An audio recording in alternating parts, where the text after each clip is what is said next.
Bonjour Jean-François Clairvoy, merci d'être avec nous.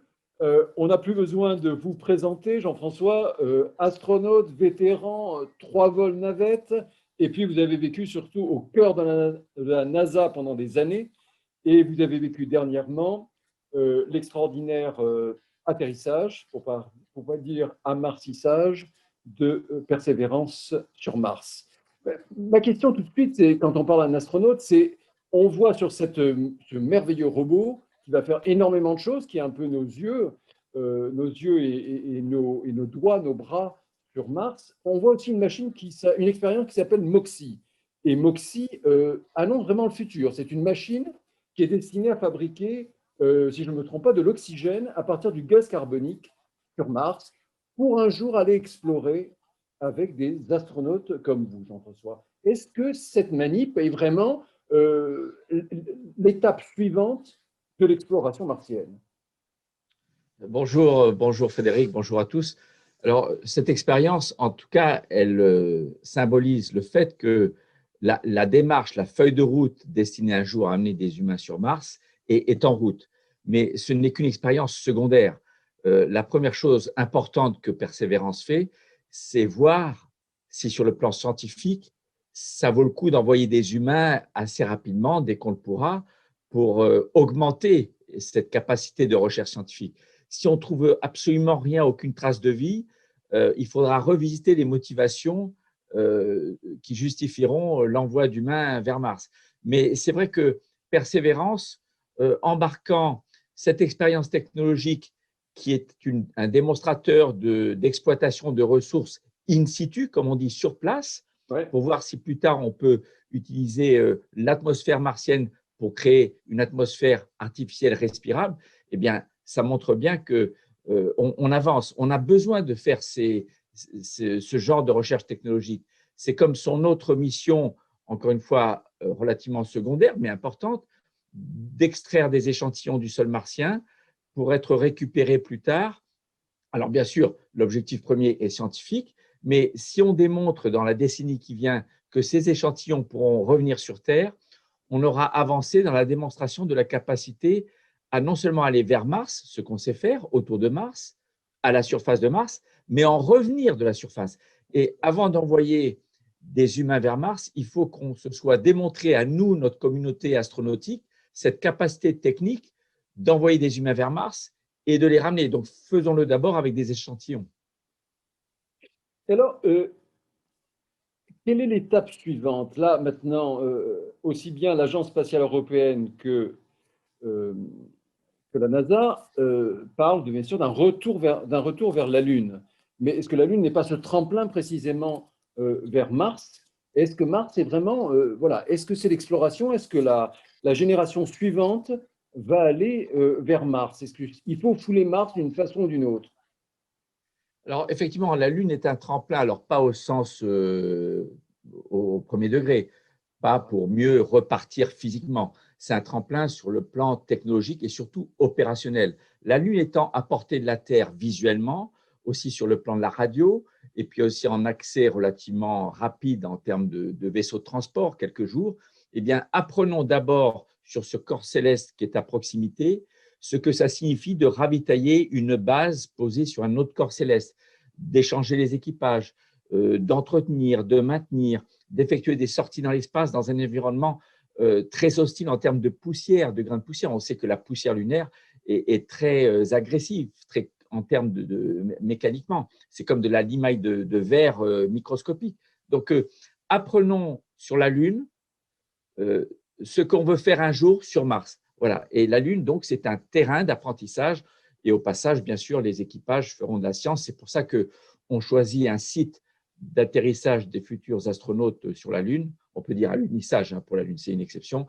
Eh bien, au pôle Sud. Donc, on fera aussi de la science. Mais voilà, avant d'aller vers Mars, il y a plusieurs étapes, plusieurs choses à faire. On sait ce qu'il faut faire pour être capable d'envoyer des humains vers Mars un jour. On n'est pas prêt aujourd'hui, mais ça passe par un apprentissage opérationnel. Qu'est-ce que c'est qu'entretenir des scaphandres, de nettoyer la poussière qu'on ramène dans l'habitat, tout ça? Eh bien, faisons-le d'abord sur la Lune, encore une fois, qui est à proximité, qui est accessible. ce qui est faisable dans la décennie qui vient, et peut-être que dans les décennies suivantes, on sera plus prêt pour aller vers Mars.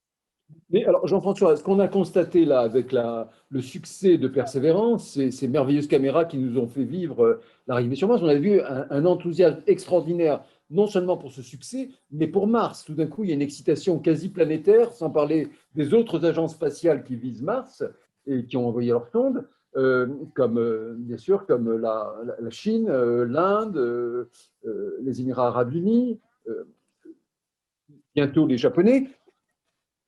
Cette excitation, est-ce qu'elle a un sens? Est-ce que quand on voit Elon Musk, le patron de SpaceX, parler de colonisation de Mars, est-ce que c'est juste un effet d'enthousiasme, un effet de réseaux sociaux, ou c'est à portée de main?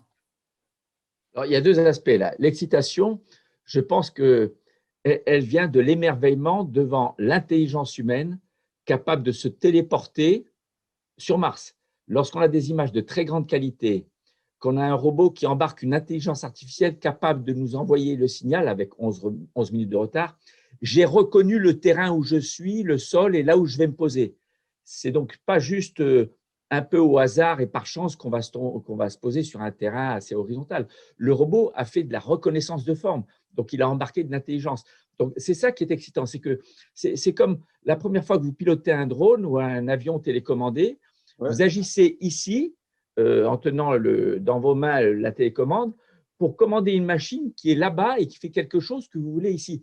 Et cette augmentation de l'être humain qui téléporte son intelligence, sa capacité de voir, d'entendre, d'analyser, c'est fantastique, c'est toujours excitant. Maintenant, quand on en vient à la colonisation de Mars, je pense que c'est une vision qui habite Elon Musk de façon très, très forte, et c'est ce qui le motive d'ailleurs et ce qui le rend très fort. Et donc, c'est bien, il faut une vision. Maintenant, la colonisation de Mars, en tout cas dans l'échéance qu'il annonce, n'est pas réaliste. Il faut bien sûr le lanceur, comme le dit Elon Musk lui-même, et peut-être que dans la décennie qui vient, on aura un vaisseau capable d'aller vers Mars. Pour en revenir, il faut démontrer que sur place, on peut extraire les ressources, ne serait-ce que pour fabriquer le carburant, qu'on est capable de recycler encore beaucoup mieux que ce qu'on fait dans l'ISS, l'urine et les excréments, les déchets solides. On y travaille, mais on ne sera pas prêt dans la décennie qui vient. Et puis, de toute façon, ça va nous prendre une dizaine d'années, et même plus, d'apprendre toutes les leçons à apprendre sur le plan technique, technologique, opérationnel, recyclage, etc., sur la Lune, avant d'aller vers Mars. Donc, colonisation de Mars peut-être un jour, mais pas dans la décennie, les 2 décennies qui viennent. Jean-François, rappelez-nous déjà très rapidement les grands obstacles vers Mars. Il y a beaucoup d'obstacles. Il n'y a pas juste à apprendre à aller travailler dessus. Rappelez-nous les radiations, la distance, la durée du vol. Est-ce que vous resteriez 3 ans dans un vaisseau, etc. Alors, La sur le plan technologique, il faut maîtriser la capacité de transport aller-retour. Il faut maîtriser le recyclage à un taux très élevé pour ne pas avoir emmené toutes les ressources depuis la Terre. Sur le plan physiologique, il faut apprendre à rester en apesanteur plus longtemps qu'on ne le fait actuellement, parce que les premières missions probablement resteront en orbite martienne, mais n'incluront pas la descente à la surface, qui est un rajout énorme à une mission martienne. Aujourd'hui, les spécialistes pensent qu'on sait maîtriser une santé raisonnablement, enfin acceptable pour un astronaute sur 2 ans, mais 2 ans et demi, il reste encore du travail à faire.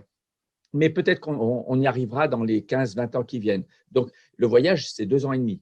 Et maintenant, troisième aspect, après l'aspect technique, technologique, physiologique, il y a l'aspect psychologique. Pour la première fois dans l'histoire de l'humanité, des humains ne verront plus la Terre pendant des mois et des mois, ne pourront plus correspondre en temps réel avec la Terre pour demander de l'aide en direct, comme par exemple lors de la mission Apollo 13, qui a bénéficié, ou les accidents presque catastrophiques dans Mir, qui ont bénéficié du retour des experts au sol terrestre.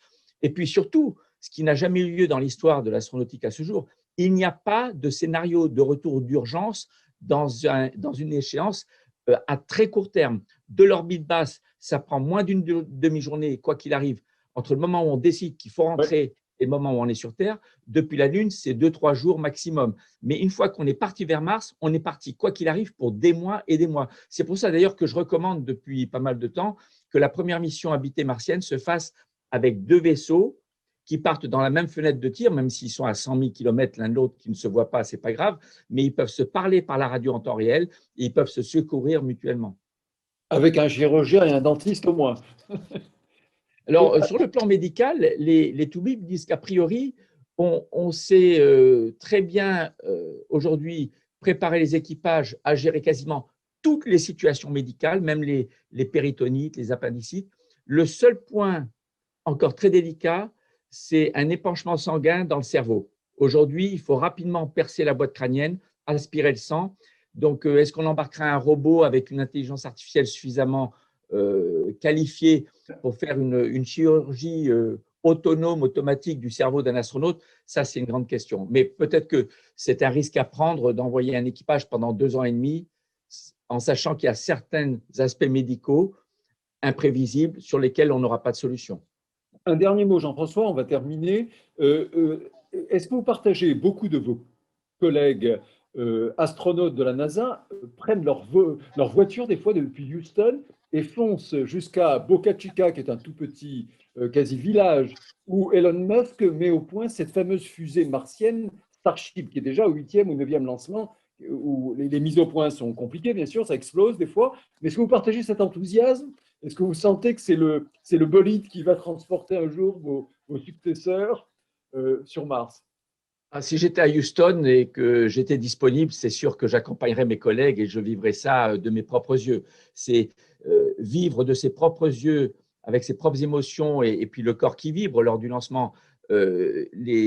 L'aventure à venir du spatial, c'est excitant. Donc, bien sûr, je ferai partie du voyage avec mes collègues, si je le pouvais, pour aller assister à chaque décollage de nouveaux vaisseaux spatials. Un nouveau vaisseau, une nouvelle fusée, c'est une aventure ouverte sur l'avenir, parfois à long terme. Et c'est quelque chose dont on se souvient toute sa vie. Donc, il ne faut pas rater l'occasion si on peut aller assister à ce lancement. Jean-François Clairvoy, merci beaucoup pour ces minutes avec vous et à très bientôt.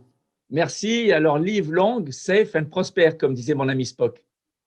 Merci.